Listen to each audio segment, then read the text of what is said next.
All right, so after, the Roman centurions, they were just there watching everything happen. They were afraid because they were like, what is going on?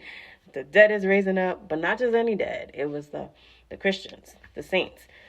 What we would call Christians today, but the saints. And they were rising up and then appearing to some, so they were scared. They're like, what is going on? But they were believing because it's like, surely, truly, this was the Son of God.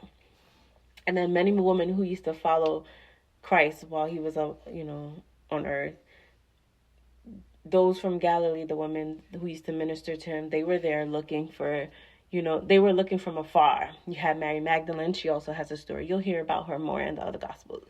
Then you had Mary, the mother of Jesus, and James. And then you had the mother of the sons of Zebedee, which I think you'll hear more about her in the other Gospels as well. No, not I think, I know. Okay. So now we're up to Jesus is buried. I'm reading along, like, right here. So if you see me looking, it's because of that. Anyway, so now we see, now Jesus is buried in Joseph's tomb. So there's going to be some background to this. It's evening again, and this rich man named Joseph, so not the father of Jesus, the earthly father of Jesus, but Joseph, this rich man, okay? This rich man named Joseph, that's what the Bible calls him. So this rich man named Joseph, he too becomes a disciple of Jesus. Now, this man went to Pilate. Remember, Pilate is the Roman governor.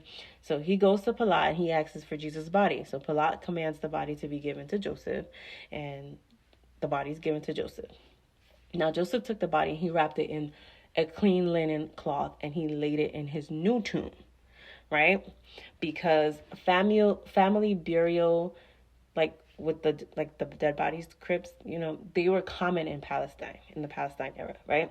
So newly deceased bodies were placed in the same tomb with their ancestor bones. Because yes, if you read, Moses was buried with his ancestor Abraham, like Joseph. If you read in the Old Testament, like whenever it was time for them to to die and be buried, they would be buried where their forefathers were. Okay.